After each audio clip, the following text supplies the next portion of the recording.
Decode the World Unfiltered.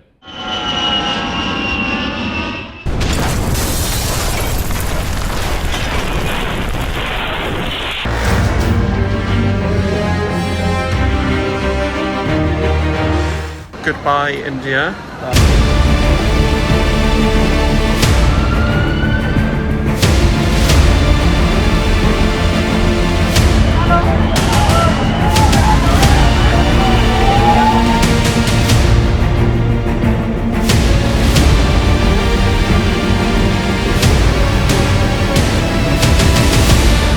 ஏர் இந்தியாவின் AI-171 Dreamliner 8 விமான விபத்தில் பயணிகள் மாணவர்கள் என மொத்தம் 265 பேர் இதுவரை உயிரிழந்திருக்கிறார்கள். விமான விபத்திற்கான உறுதியான காரணங்கள் குறித்த தகவல்கள் இன்னும் வெளிவரவில்லை. விமான நிறுவனமோ அல்லது ஏஜென்சிகளோ இதுவரை இதுதான் காரணம் என்று அறிவிக்கவில்லை என்றாலும் கூட விமானத்தின் 2 என்ஜின்களும் பழுதாகி இருக்கக்கூடும் என்ற பரவலான கருத்து நிபுணர்களால் கூறப்பட்டு வருகிறது. போயிங்கோட ட்ரீம்லைனர் 8 விமானங்களுடைய இரட்டை என்ஜின்கள் பொதுவாக ஜெனரல் எலக்ட்ரிக் ஜென்எக்ஸ் அல்லது ரோல்ஸ் ராய்ஸ் ட்ரெண்ட் 1000 உயர் பைபாஸ் டர்போ ஃபேன்களால் இயக்கப்படுகிறது. விமானங்களில் மிகவும் அரிதாக ஏற்படக்கூடியதாக இருக்கிறது இந்த இரட்டை என்ஜின் பழுது அப்படிங்கிறது. அதுதான் ஒரு காரணமாக இருக்கும் அப்படின்னு பரவலாக பார்க்கப்படக்கூடிய சூழலில் பிரதான என்ஜின்கள் செயலிழந்து போனால் அத்தியாவசிய அமைப்புகளை இயக்க ராட் அப்படின்னு சொல்லப்படக்கூடிய ராம் ஏர் டர்பைன் பொருத்தப்பட்டிருக்கும். விபத்துக்குள்ளான ட்ரீம்லைனர் விமானத்தில் ராட் டர்பைன் பொருத்தப்பட்டிருந்ததா அப்படிங்கிற கேள்வி முன்வைக்கப்படுகிறது. இதெல்லாம் விசாரணையின் முடிவில் தான் தெரிய வரும். இப்போ பிளாக் பாக்ஸ் கிடச்சிருக்குது. அந்த பிளாக் பாக்ஸுடைய தகவல்களை ஆராய்ந்து வருகிறார்கள். இது ஒரு பக்கம் இருக்க, இரட்டை என்ஜின் பழுது மிக மிக அரிதாகவே நிகழ்ந்திருக்கிறது. 2009ஆம் ஆண்டு ஜனவரி 15ஆம் தேதி அமெரிக்காவில் இப்படியான ஒரு நிகழ்வு அரங்கேறியது. நியூயார்க்கில் இருக்கக்கூடிய லாகார்டியா அப்படிங்கிற விமான நிலையத்திலிருந்து புறப்பட்ட யுஎஸ் ஏர்வேஸ் ஏர்பஸ் A320 விமானத்தின் மீது பறவை மோதியதுனால 2 என்ஜின்களும் செயலிழந்தன. இது ஒரு சமீபத்திய நிகழ்வு அப்படின்னு பார்க்கலாம். அந்த விமானத்தை கேப்டன் சல்லன்பெர்கர் அப்புறம் அவருடைய கோ பைலட்டாக ஜெஃப்ரி இந்த 2 பேரும் இயக்கி கொண்டிருந்தார்கள். இந்த என்ஜின்கள் செயலிழந்ததை கண்டுபிடித்த விமானிகள் 2 பேரும் யாருமே எதிர்பார்க்காத வகையில், ஏன்னா இந்த விமானத்தை எப்படியாவது காப்பாற்ற வேண்டும், ஒரு பெரிய விபத்து வருது அப்படின்னு அறிந்து கொண்ட அந்த நிலையில் விமானத்தை நியூயார்க்கினுடைய மையப்பகுதியில் இருந்த ஹட்சன் நதியில் இறக்கிட்டாங்க. விமானத்தில் இருந்த 155 பயணிகளும் பத்திரமாக மீட்கப்பட்டாங்க. இந்த நிகழ்வு மிராக்கிள் ஆன் தி ஹட்சன் அப்படின்னு சொல்லப்படுது. உலகம் முழுவதும் இந்த சல்லன்பெர்கரை மக்கள் கொண்டாடி தீர்த்தாங்க. ஏன்னா அந்த நேரத்தில் ஏற்பட்ட ஒரு நெருக்கடியிலிருந்து சமயோஜமாக அவர் யோசித்து விமானத்தை அந்த நதியில் இறக்குனதுனால பலரையும் காப்பாற்ற முடிஞ்சது. அத்தனை பேருமே காப்பாற்றப்பட்டாங்க. அந்த விமானத்தில் பயணித்த அத்தனை பயணிகளும் எந்த விதமான உயிரிழப்புகளும் இல்லாமல் காப்பாற்றப்பட்டாங்க. அதனால் உலகமே அவரை கொண்டாடியது. அந்த 2009 சம்பவத்துக்கு பிறகு மிக மிக ஆபத்தான நேரங்களில் விமானங்கள் பத்திரமாக தரையிறக்கப்பட்டு பயணிகள் பிழைத்து கொண்டாங்க, பயணிகள் பாதுகாப்பாக இருந்தாங்க அப்படின்னா அதனை மிராக்கிள் ஆன் தி ஹட்சன் அப்படின்னு அழைக்கிறதுங்கிறது வழக்கமாயிடுச்சு. அகமதாபாத் விபத்தை ஆய்வு செய்து வரக்கூடிய நிபுணர்கள் விபத்திற்கு பறவை மோதல் பிரதான காரணமாக இருக்கலாம் அப்படின்னு சொல்கிறாங்க. இது வரைக்கும் உறுதியாக தெரியல. காரணங்களில் ஒன்றாக அது பார்க்கப்படுகிறது. சில சமயங்களில் பறவை மோதி விமானத்தில் மின் இணைப்பு கூட துண்டிக்கப்பட்டிருக்கலாம். கடந்த ஆண்டு அப்படி ஒரு நிகழ்வு தென்கொரியாவில் நடந்தது. தென்கொரியாவில் இருந்த ஜேஜு விமான விபத்திற்கு பறவை ஒன்றை என்ஜின் உள் இழுத்து கொண்டதே காரணமாக கூறப்பட்டுச்சு. அதாவது இந்த விபத்தில் விமானத்தில் பயணித்த 179 பேரும் உயிரிழந்தாங்க.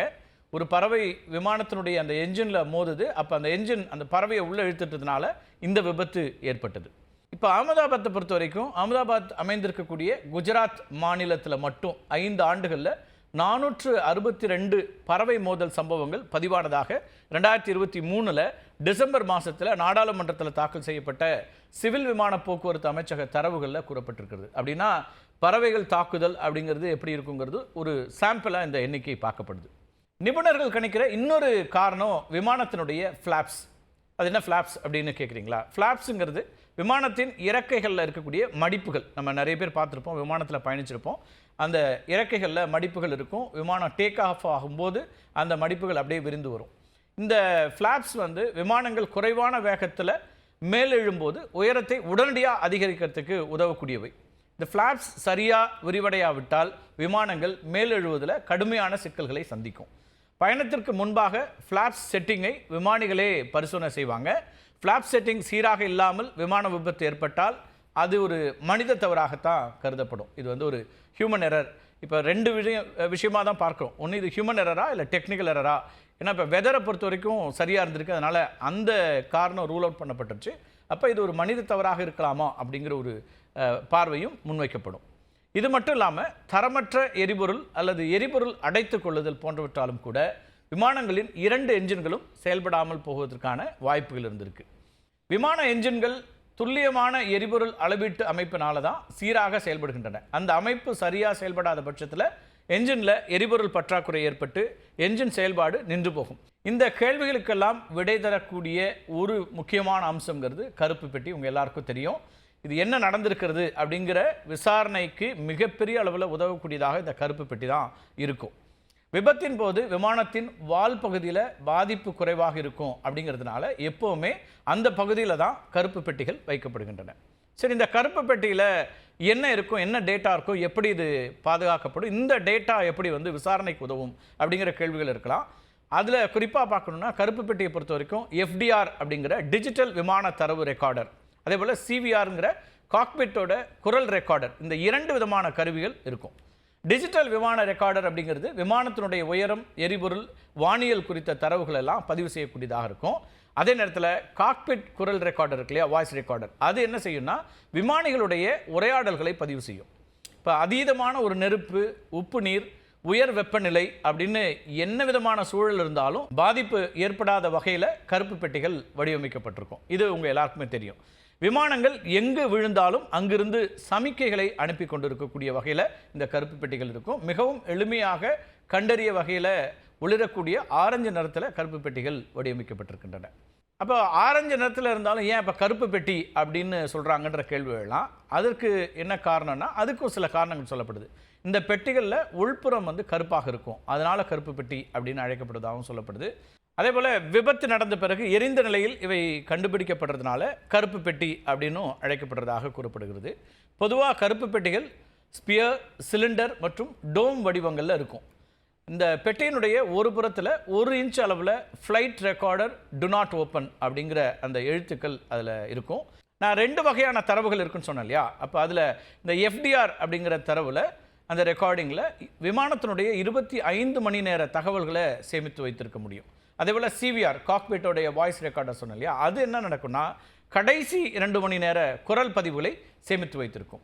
இப்போ இந்த எஃப்டிஆருங்கிறது ஒரு 4.8 kg அளவுக்கான வெயிட் இருக்கும். அதே போல் சிவிஆருங்கிறது 4.5 kg எடை கொண்டதாக இருக்கும். இந்த கருப்பு பெட்டிகள் நீருக்கடியில் சத்தமிடக்கூடிய பீக்கன்களையும் கூட கொண்டிருக்கும். ஸோ ஒருவேளை விமானங்கள் நீரில் மூழ்கிட்டா இந்த பீக்கன்களை கொண்டு தான் கண்டுபிடிக்கப்படும் அப்படிங்கிறது நம்ம வந்து பார்த்துட்ருக்குறோம். விமானங்கள் தரையில் விழும் பட்சத்தில் அவற்றை மீட்பு குழுவினர் தேடி கண்டுபிடிக்க வேணும். அப்போது அதன் ஆரஞ்சு வண்ணம் பீக்கன்களைப் போல செயல்படும். கொஞ்சம் எளிதாக அந்த வண்ணத்தை வைத்து கண்டுபிடிக்க முடியும். உதாரணமாக 2009ஆம் ஆண்டு ஜூன் 1ஆம் தேதி ரியோ டி ஜெனரோலேருந்து பாரிஸ்க்கு ஒரு விமானம் போகுது. ஏர் ஃப்ரான்ஸ் 447ங்கிற விமானம் பயணிக்குது. அந்த விமானம் என்ன ஆகுதுன்னா அட்லாண்டிக் பெருங்கடலில் விழுந்துருது. இதில் பயணம் செய்த 228 பேரும் பலியாகிட்டாங்க. இந்த விமானத்துடைய கருப்பு பெட்டியை கண்டுபிடிக்கிறதுக்கு 699 நாட்கள் ஆகின. கிட்டத்தட்ட 2 வருடங்கள் ஆகியிருக்கிறது.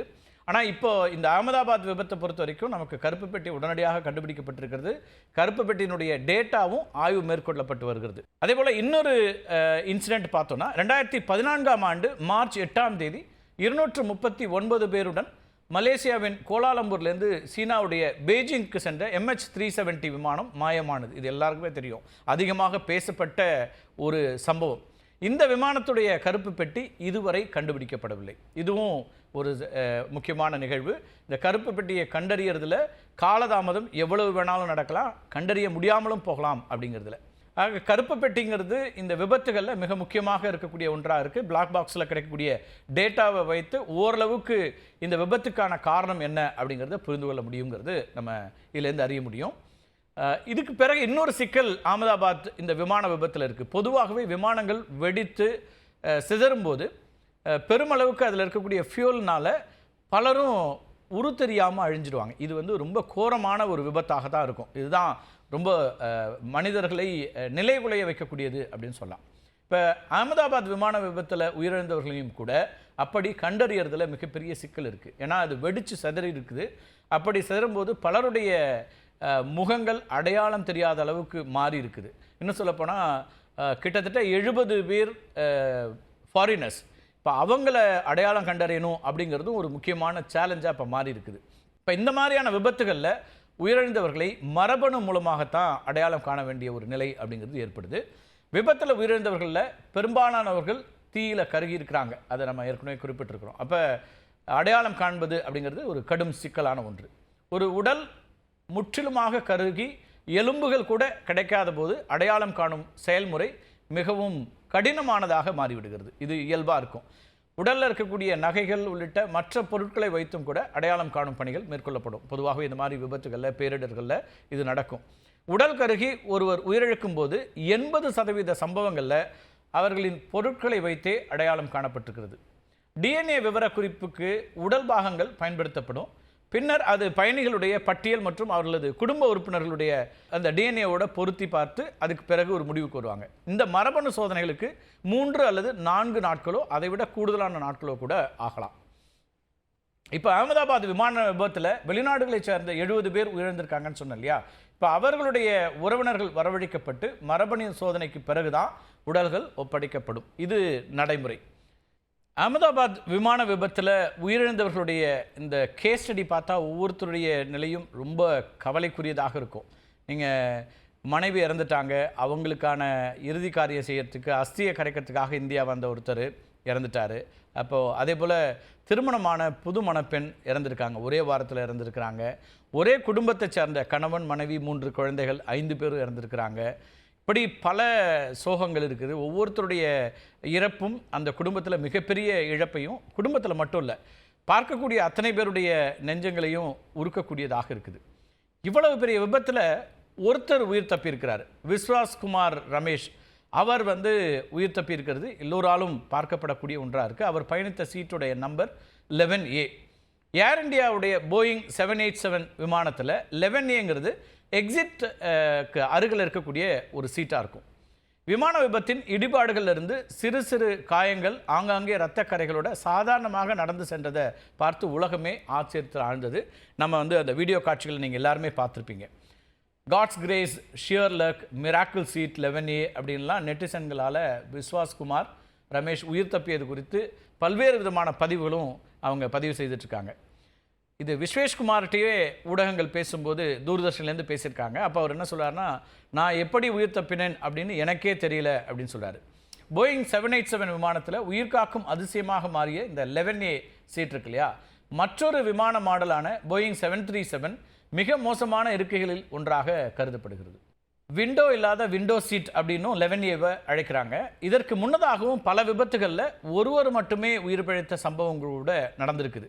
1987ஆம் ஆண்டு ஆகஸ்ட் 16ஆம் தேதி நார்த் வெஸ்ட் ஃப்ளைட் 255ங்கிற அந்த ஃப்ளைட்டு டெட்ராய்ட் விமான நிலையத்திலேருந்து புறப்பட்ட சிறிது நேரத்திலேயே விபத்துக்குள்ளாகி இருக்குது. இதில் 148 பேர் உயிரிழந்தாங்க. ஆனால் 4 வயதான சிசிலியா சிசான் அப்படிங்கிற சிறுமி மட்டும் உயிர் பிழைச்சாங்க. 2009ஆம் ஆண்டு ஏமன் ஏர்வேஸ் விமானம் விபத்தில் சிக்கியது. இதுலேயும் கூட 152 பேர் உயிரிழந்தாங்க.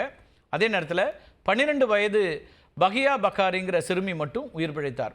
இந்திய பெருங்கடலில் குப்பைகளுக்கு மத்தியில் மிதந்து கொண்டிருந்த பக்காரியாவை மீனவர்கள் மீட்டாங்க. இதெல்லாம் கடந்த காலங்களில் நடந்த இந்த இவ்வளவு பெரிய நெருக்கடி, இவ்வளவு பெரிய துயர சம்பவத்திலையும் நல்வாய்ப்பாக உயிர் பிழைத்தவர்கள் அப்படின்னு இவங்களை பார்க்க முடியும். அதே போல் 1985ஆம் ஆண்டு 70 பேரை பலி கொண்ட லாக்ஹீட் L188 எலக்ட்ரா விபத்தில் உயிர் பிழைத்த ஒரே நபர் ஜார்ஜ் லாம்சன் ஜூனியர் அப்படிங்கிற ஒருத்தர்.